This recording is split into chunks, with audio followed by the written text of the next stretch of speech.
Chapter 4. Some Pointed Help and Golden Laws. How to develop a magnetic voice. Many times we see persons who we think will be fascinating, but as soon as they speak we change opinion. A well-trained voice is a big asset and one that is well worth cultivating. Few persons are naturally gifted good voice. All need more or less training. The more variation you can put in your voice, the better. A man with a well-trained voice can use an infinite variety of ways in which to express his thoughts. The first thing you should aim to do is to speak with a pure tone. You should put every bit of your breath into your voice. A voice thus controlled and managed is more agreeable to listen to and requires less effort. If your thought is pure, there is no reason why your tone should not also be pure.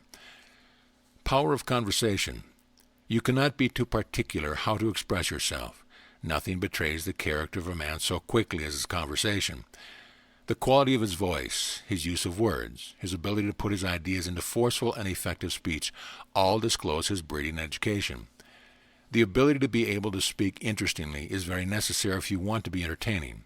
You must be able to describe vividly an interesting experience or tell a story graphically.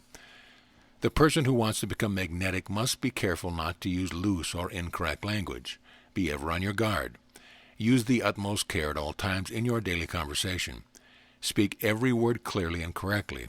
Use a low tone, as low tones are pure. Never use slipshod language or a light pitch tone. Don't try to speak too fast and open your mouth when you speak. When you shake hands, put some feeling into it. Your grasp should reaffirm, but never use a crushing grip. Put your whole hand squarely into that of the one you are greeting. Be careful of your carriage and stand and sit correctly. Stand squarely on your feet. When you sit down, see that your feet are on the floor and not twisted around your ankle or around the leg of a chair. The next time you are in a car or restaurant, notice how the majority of persons' feet twisted. See that you do not do this. It looks very bad. Don't try to talk too much. Be a good listener. If you want to make a good impression upon another, get him to lead the conversation and have him tell you all about himself. Most people like to talk about themselves. This is a bad thing to do, and don't you be guilty of it. All the above traits are the inheritance of majority of mankind, in a greater or lesser way as the case may be. But you can improve yourself to an unlimited extent if you try, and this I know you wish to do or you would not be reading this book. Remember that the magnetic person is the well-rounded individual. All of your good points combine to make you magnetic. All your faults combine to make you unmagnetic. You may wear a mask for a time and not be detective, but not forever. Your true nature will reveal itself. What you want to do is to change those qualities hidden by the mask into desirable ones, and then you will have nothing to conceal. You will have nothing to hide, and you will act freely and naturally. To the left, the undesirable qualities usually hidden by the mask. To the right, the desirable qualities that should be cultivated. Indifference. Friendliness. Don't be weak, but vigorous. Don't be nervous, but calm. Don't be fickle, but even. Don't be slow, but quick. Don't be uncertain, but decisive.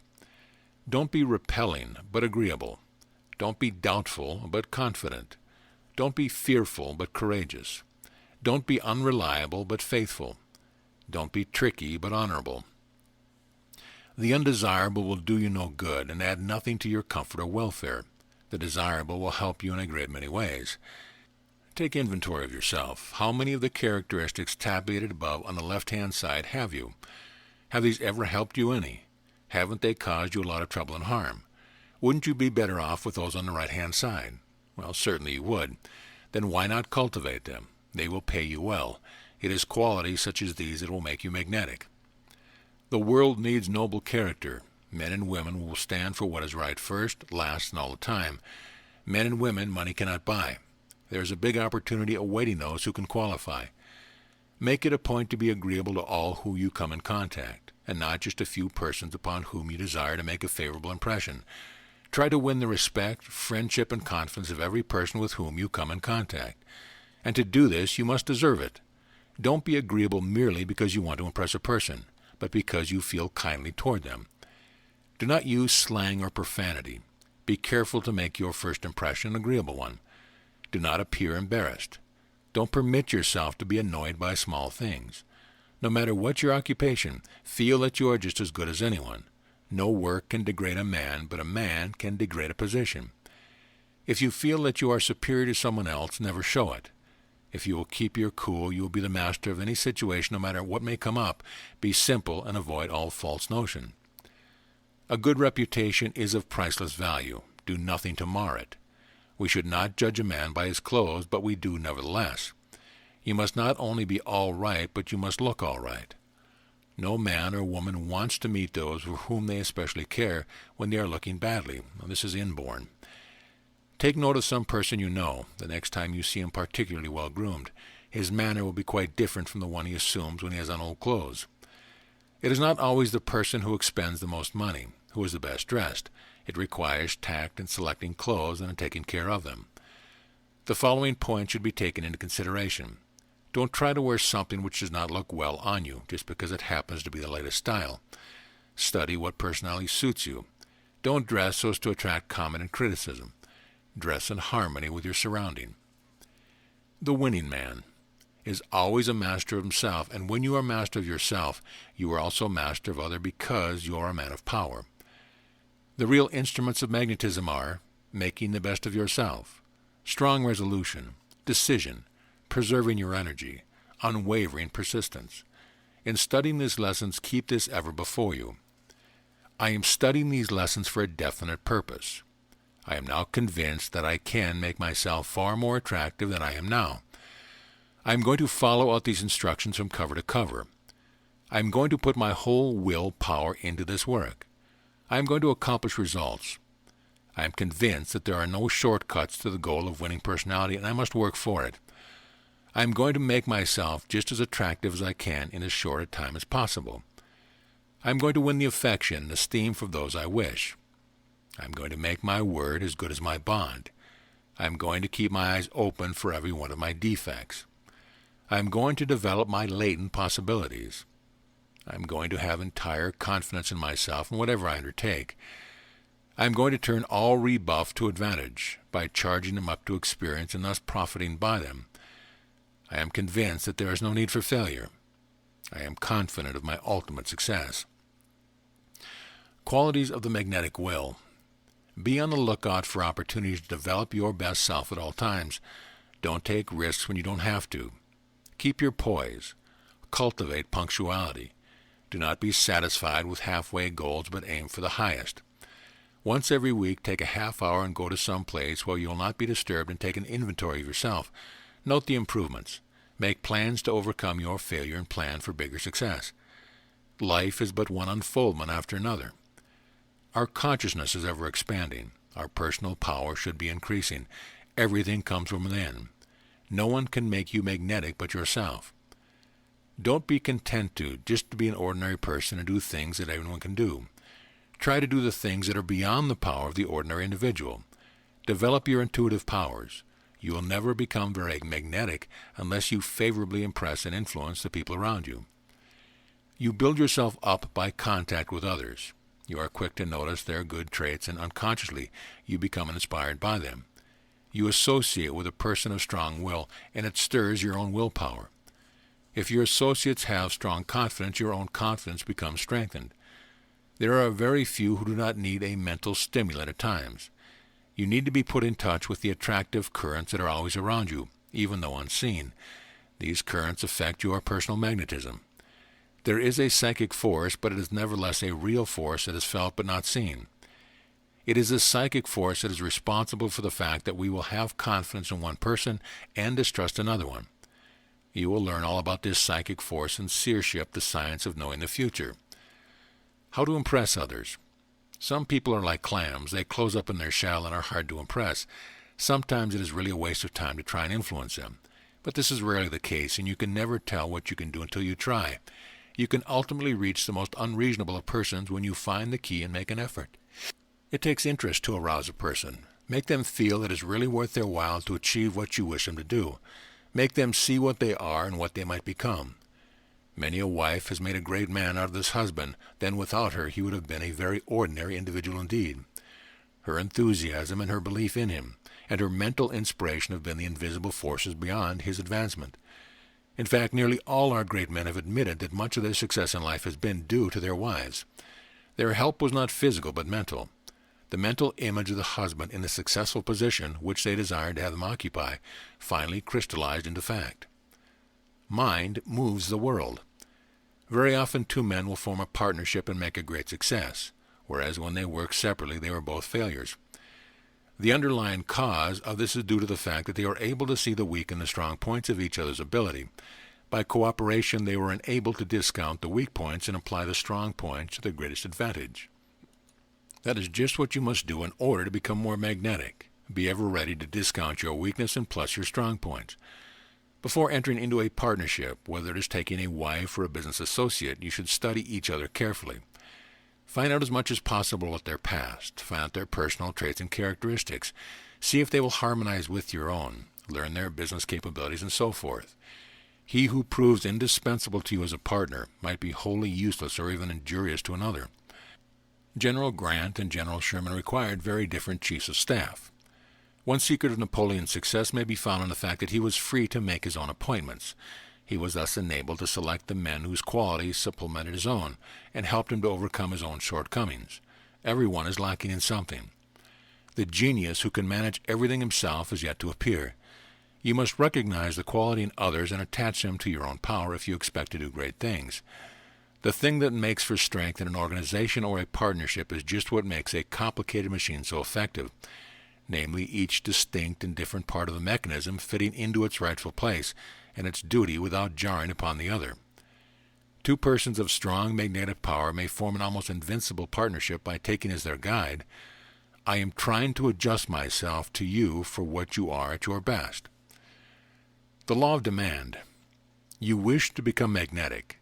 Then you should demand each and every day that you shall be magnetic. Do this with sincerity and heartful confidence, and in time your demand will be realized. There is a universal supply from which you may always draw, and by exercising your mental powers, you can always attract whatever power you desire. Commit this to memory. I demand that measure of magnetism, person whose disposition is which my personality and my thought and my work call for, am a center. I receive power. I shall gain my goal. I shall make good my demand. Develop magnetism by demanding it. Suggestions in character building. Your character is plainly written in your face. Beautiful thoughts light up the features. What you think as a whole has lot to do with how you look. Your appearance has a great deal to do with your attractive power. The physical body is an external expression of the soul. You'll find the person with well-developed magnetic power with a good face and a good physical body. Your thoughts and your motives mold your physical appearance. As a man thinketh in his heart, so is he.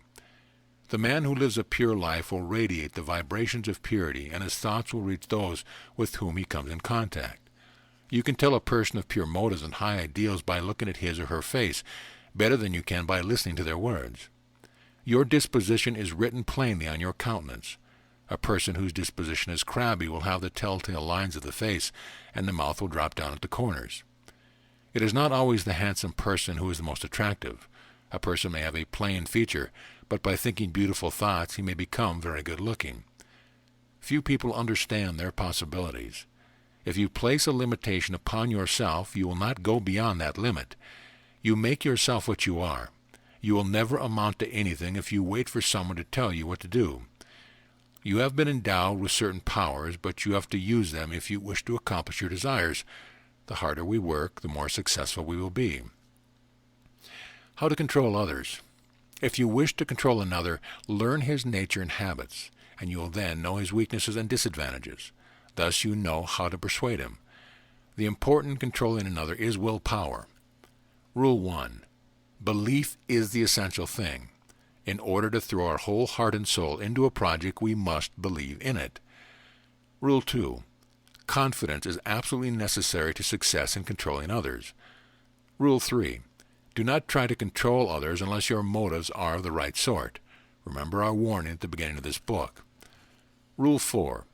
It is necessary at times in order to control others to discover their plans. This you may be able to do if you have developed your inner faculties. There is a science of knowing the future as demonstrable as any other science.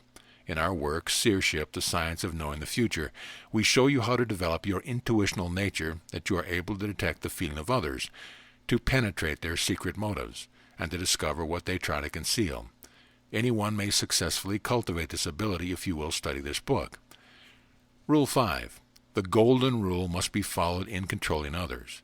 Do unto others as you would that they should do unto you. If you are polite, cheerful, agreeable, you will be bound to affect those with whom you associate. Rule 6. A strong will is necessary to control others. You must be able to make them feel as you do, to think as you do, without making evident that you are suggesting it to them. If you are able to do this, you have strong magnetic force. The following suggestions will help you to control others. Don't be jealous or envious of others. If you have an unpleasant opinion of anyone, keep it to yourself. Don't display your temper. Don't be sarcastic. Don't make remarks about another that you would not make to his face. Don't make remarks about another that will injure him. Do not joke in a way to offend anyone. Don't make remarks that you would not make before a lady. Don't make promises unless you feel reasonably certain that you can keep them. Always keep your word if possible, but if you cannot, don't be afraid to explain why. Don't relate your troubles to others. Remember that chances are that others are not interested in your hobby. Don't try to make a man go against his grain.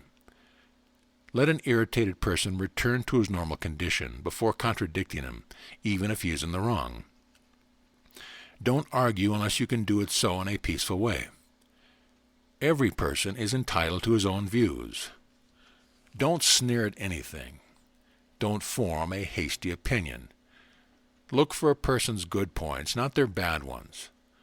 Always grant a favor if it is right for you to do so. Pleasant words cost you no more effort than unpleasant ones. The former can do you no harm, but the latter can cause you a lot of trouble. There are never two ways equally good. One is always just a little bit better. Choose the better way.